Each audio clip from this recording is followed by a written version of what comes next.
Man, I love this place. The problem is we don't take the time to experience all that it has to offer. So if I land in the water, does this thing float? Taste that varietal characteristic in the coffee. Oh yeah.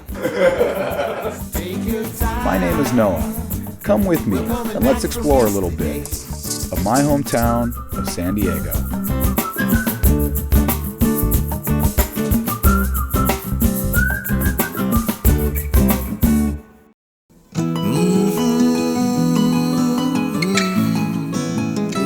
Unless you've been living under a rock, I think it's pretty obvious that San Diego is a Navy town. Being that we're a coastal community with a perfect port, it seems an obvious fit for our military. But little did I know that back in the day, San Diego was the spot for incoming recruits that were joining the Navy. In 1923, in the middle of Point Loma, the Navy set up the first military training center on the West Coast.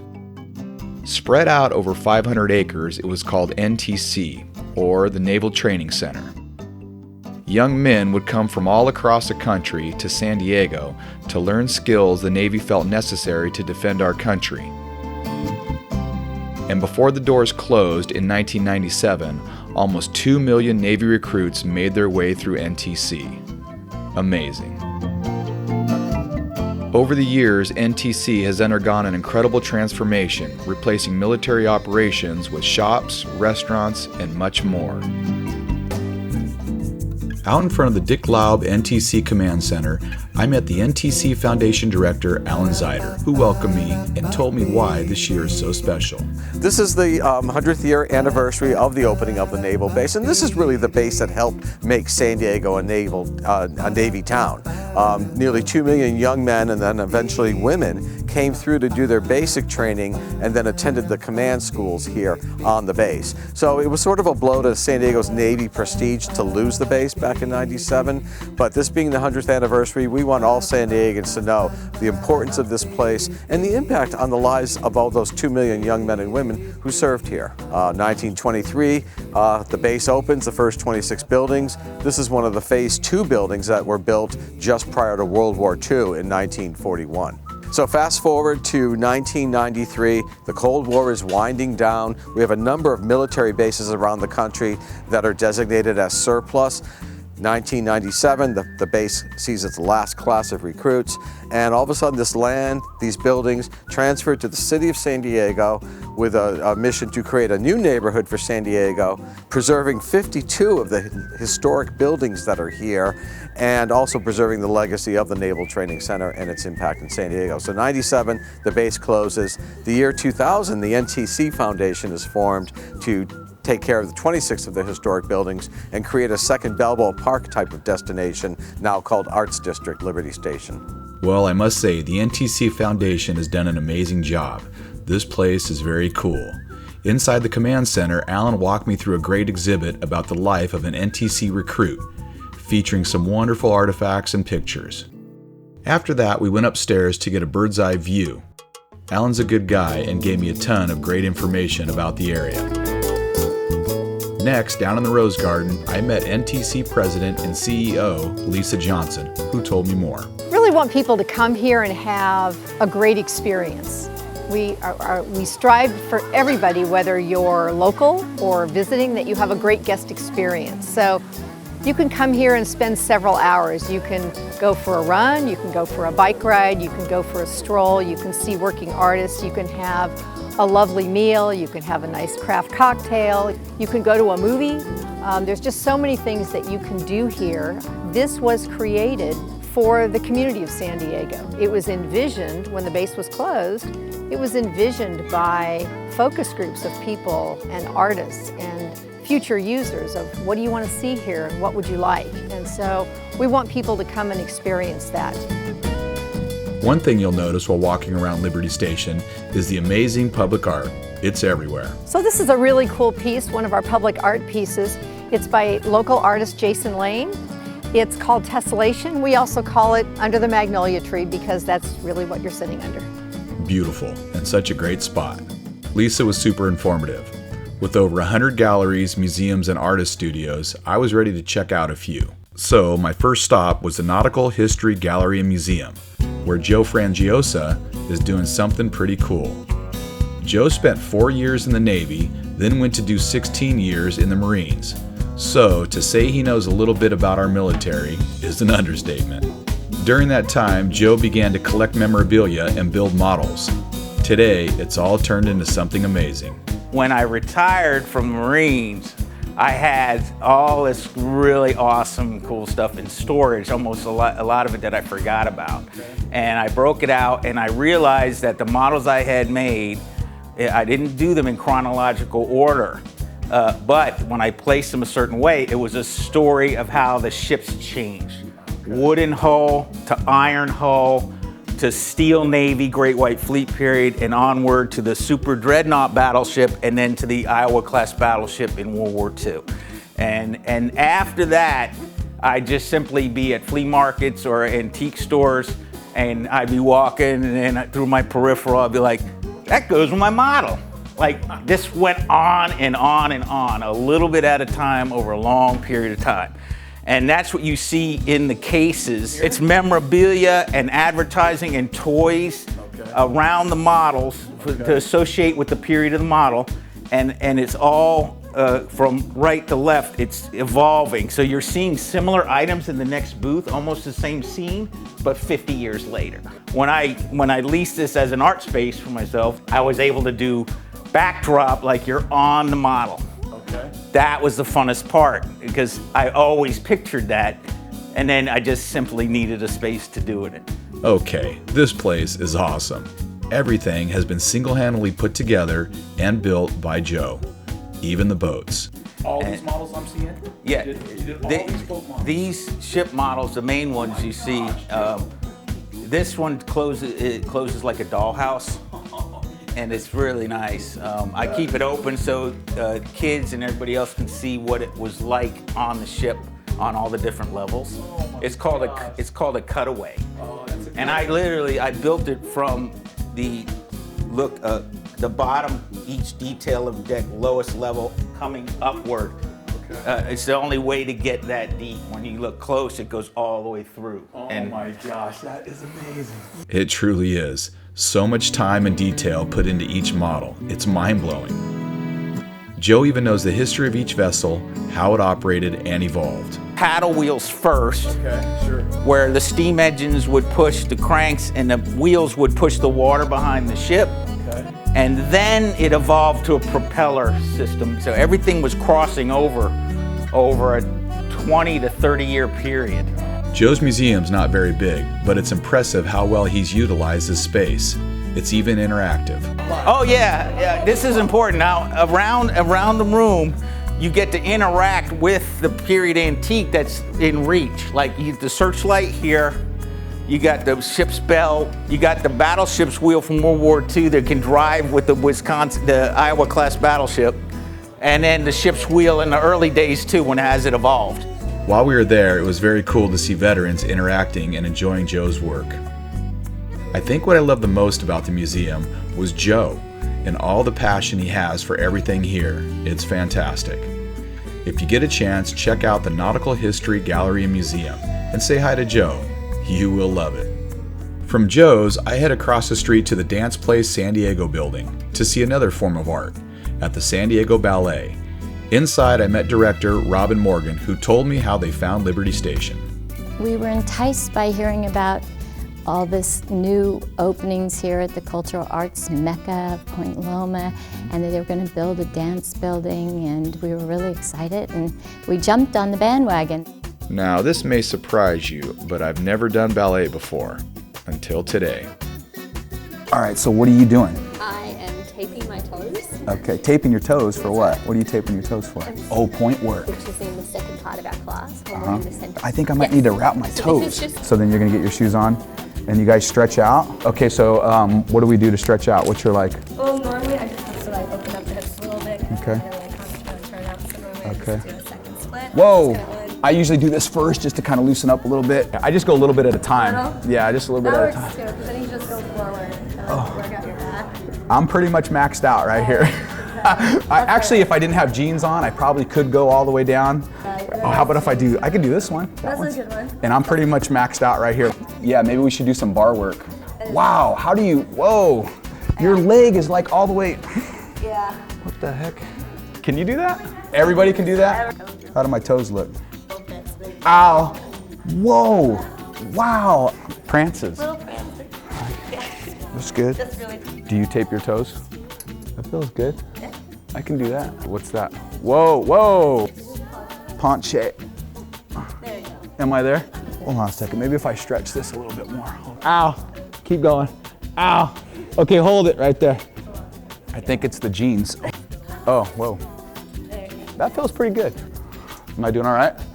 All right, I'm ready. Whenever you guys are ready, I'm good to go. Today, my instructor would be longtime professional Ahida Ardalan Bergnan. I'm born in Iran, but I grown up in France. So I did my career of dancing all in France. Yeah. Right about now, I'm thinking Ahida is going to kick me out of this class in about 2 minutes. But I'm going to give it my best shot. Let the games begin. And finish in a plié. One tendu, front, devant, and now 3 faster, and 1 heel on the floor each time. You relax the hand. Plié first. Use your arms, girls. I'm sweating. I don't know. Is any, I don't, none of these girls are sweating. I'm sweating. Wow. How do you get up so hard? What's So first position? This is first first. position? This is second. Oh, this is second? Yeah. Now Okay. you put your left leg in front. Okay. This is fourth. This is fourth position? Yeah. And now when you put one foot in front of the other one, this is the last one. It's fifth. Oh, thank God. That's a tough position right there. Yeah, turn out. Am I supposed to bend down with this right here? Yes, your heels are going to take off. Oh, they are. That's oh, right. Good. Good boy. Because they were going to take off Yeah. anyway. Okay, good. It's different from football, huh? A little different than anything I've done. So fast. How do they do that so fast? Oh my gosh. It's crazy. Oh, I'm feeling it all in my throat. Exactly. And then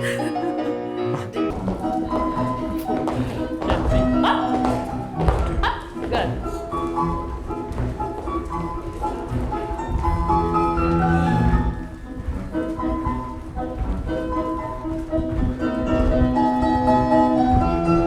Your form is good. Your form is good. It's good, but just if you can get just a little higher, just a little. I'm just.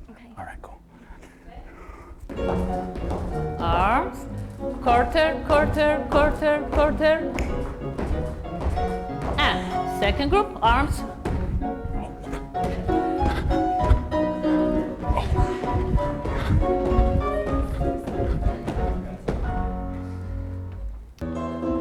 To say the least, I have a complete new respect for ballet. Everyone here was nothing short of amazing, and Ahida was very gracious with their patience. After all this work, I was getting hungry. Lucky for me, good food isn't hard to find in Liberty Station. We headed over to Stone Brewery, World Bistro and Gardens, and met General Manager Cody Benson. Welcome to Stone Brewing World Bistro and Gardens Liberty Station, located here in the beautiful Liberty Station NTC Park. We're located at 2816 Historic Decatur. We're coming into our 10th year here in the Liberty Station and looking forward to many more.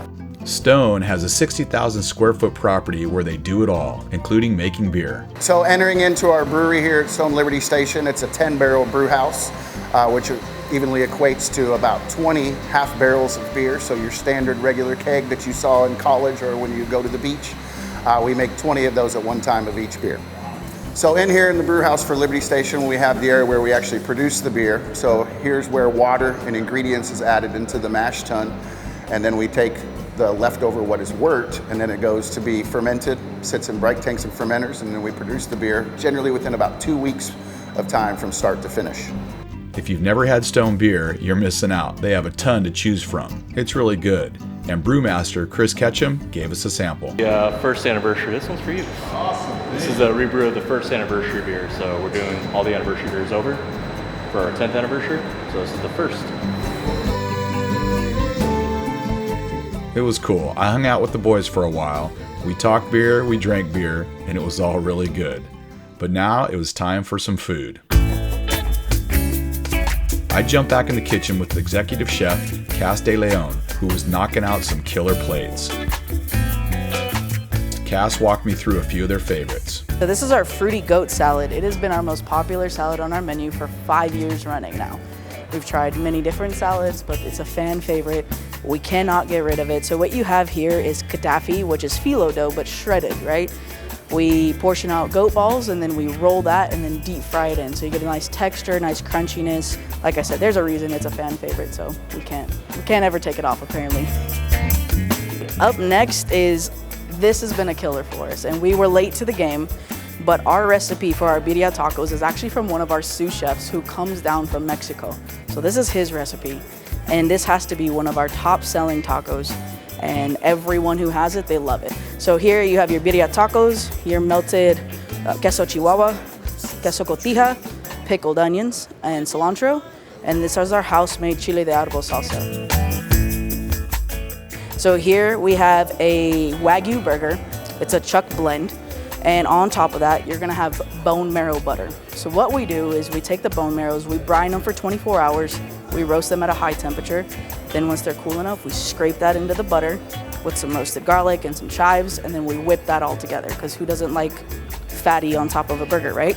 Arugula and Dijonnaise, and ever since we put it on the menu, we've seen that it outsold every other burger we've ever had. Steak frites, who doesn't love steak and fries, right?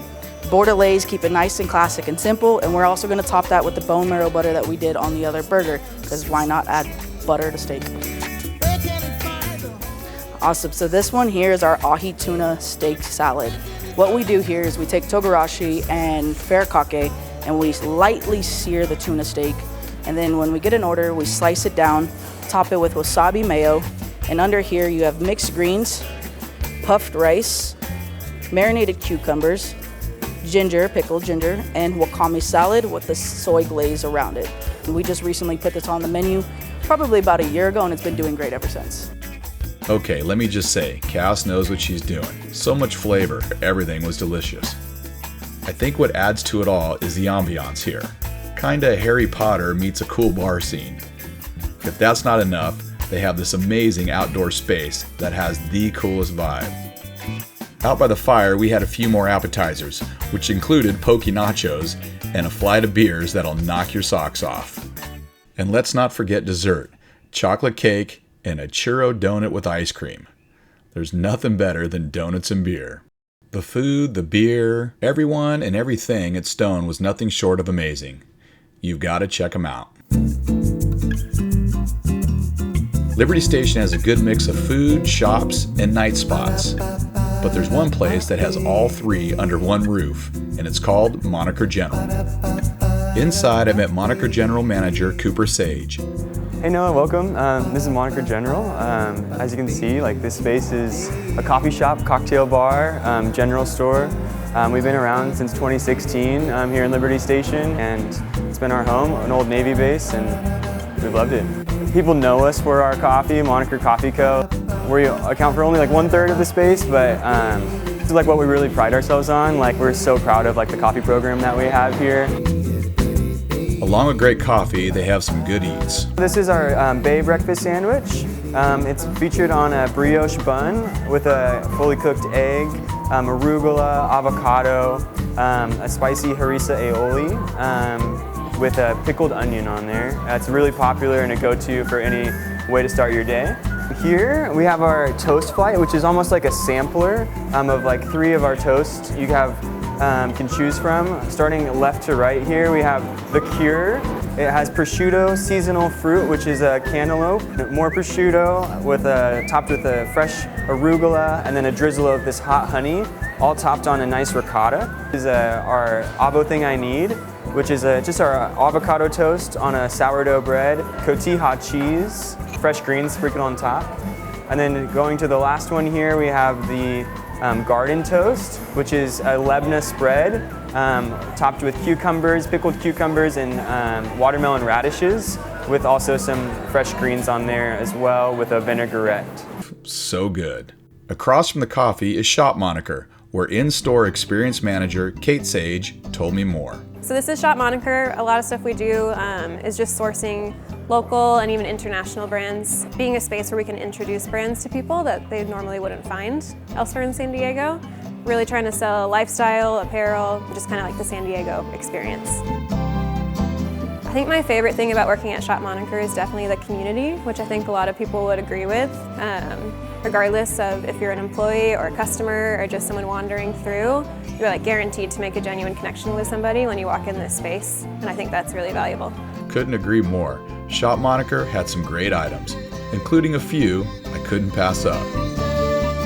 When the sun goes down, the Moniker vibe continues at their bar with bar manager Matt Lopez. We got tons of people here during the day with coffee, but nighttime we wanted to do something comparable that's going to complement our coffee side as well. We've put together an extensive cocktail menu, mainly focused on classics. I feel so many people are trying to do so many innovative things, they've kind of lost their way, and it's really hard to find like a great penicillin, great whiskey sour, even just an old fashioned. One of my favorite things here is I have a deep passion for music, as well as the other lead bartender Nick does. So we really wanted to activate this entire space, and we actually host live music every Friday and Saturday. We've cultivated a great list of musicians who are local and some coming from LA. It's been extremely fun. And this place was hopping, while Matt and Nick made us a few of their favorite drinks. First was a Moniker General Espresso Martini. Amazing. Then how about Infusion Frio de Coco, Blanco Tequila, Coconut Fat Wash, Cinnamon, Clove, so good.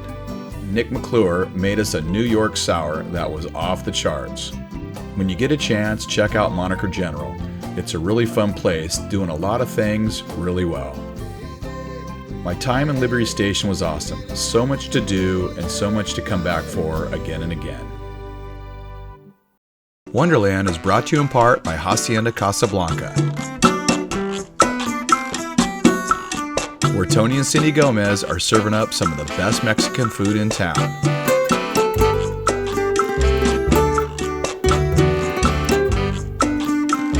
Located in the heart of El Cajon, you gotta check them out. Hacienda Casablanca.